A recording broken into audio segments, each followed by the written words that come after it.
नमस्कार, मैं सभी श्रोतागण का हमारा यूट्यूब चैनल शांति पर्व पे स्वागत करता हूँ। परसों के दिन हुए बाई इलेक्शन में इंडिया गठबंधन को बम्पर जीत मिली है।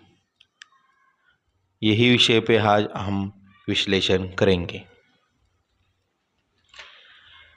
लोकसभा चुनाव के हुए इलेक्शन के बाद बाई इलेक्शन का चुनाव हुआ। 13 सीटों के लिए इस चुनाव में 7 राज्यों में किया गया।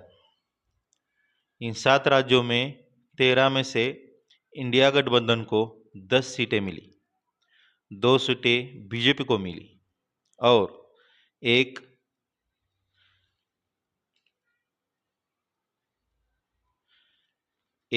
सदस्य निर्दलीय रहा, जो बिहार का है। हम सभी के नाम एक बाय एक जानते हैं।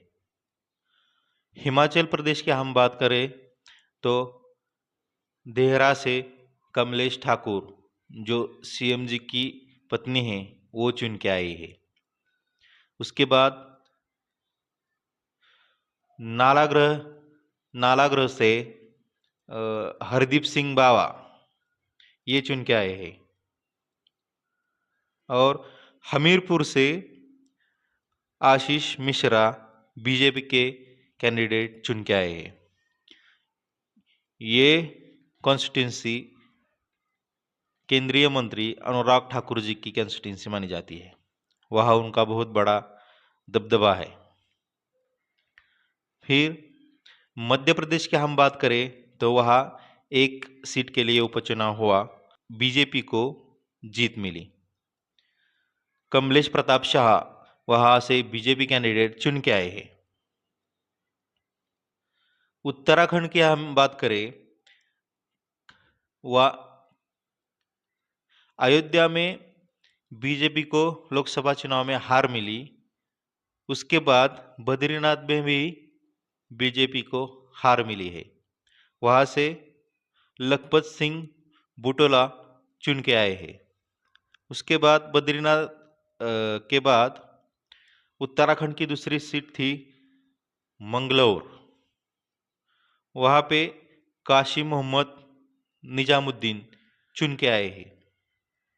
वो दोनों कैंडिडेट कांग्रेस के, यानी कि इंडिया गठबंधन के। पश्चिम बंगाल में 4 सीटों के लिए उपचुनाव हुआ और चारों में तृणमूल कांग्रेस के कैंडिडेट चुन के आए हैं।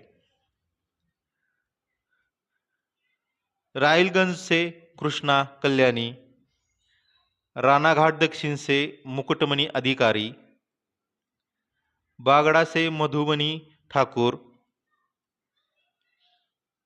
और मानिकथला से सुप्ति पांडे, ये चारे कैंडिडेट ममता बनर्जी के पार्टी तृणमूल कांग्रेस से चुन के आए हैं।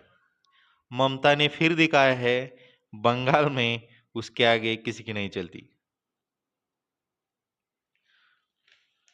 उसके बाद हम बिहार की तरफ रुख करते हैं। वहां पे निर्दलीय कैंडिडेट रुपौली जो कॉन्स्टिट्यूंसी है, वहां पे शंकर सिंह चुन के आए हैं, जिन्होंने जनता दल यूनाइटेड और आरजेडी के कैंडिडेट दोनों का पराभव किया है। फिर हम जाते हैं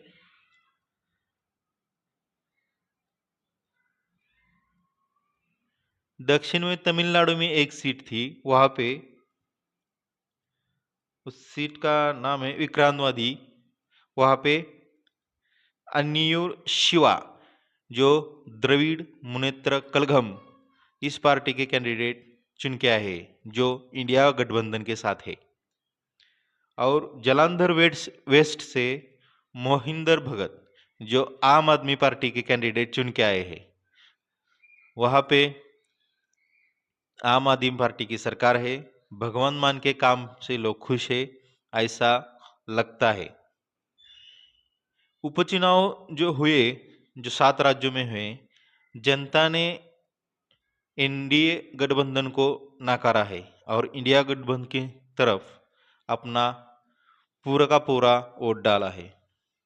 इससे पता चलता है कि जनता का कुछ रुख बदल रहा है। मोदी जी की लोकप्रियता कम होती जा रही है और राहुल गांधी जी की लोकप्रियता बढ़ रही है। मैं इसलिए नहीं कहूँगा बढ़ी है क्योंकि अभी लोकसभा चुनाव में इन इंडिया गठबंधन की सरकार नहीं हुई है। इससे मैं कह रहा हूँ कि बढ़ रही है, अभी पूरी तरह से बढ़ी नहीं है, आगे भी बढ़ेगी और मोदी के लिए और चुनौतियों का सामना करना पड़ता। राहुल गांधी के विपक्ष के नेता होने के बाद लोकसभा में पूरा माहौल बदल गया है। लोग उनको सुन रहे हैं, जो जो वो कह रहे हैं वो बाद में सच साबित हो रहा है। इसीलिए लोगों का उन पे भरोसा बढ़ रहा है। ये मोदी जी के लिए और बीजेपी के लिए बहुत बड़ी चुनौती है। उन्होंने अभी इसको काउंटर नहीं किया तो सरकार जाने का खतरा भी लगा रहेगा। धन्यवाद। हमारे यूट्यूब चैनल को सब्सक्राइब, शेयर, लाइक जरूर कीजिएगा।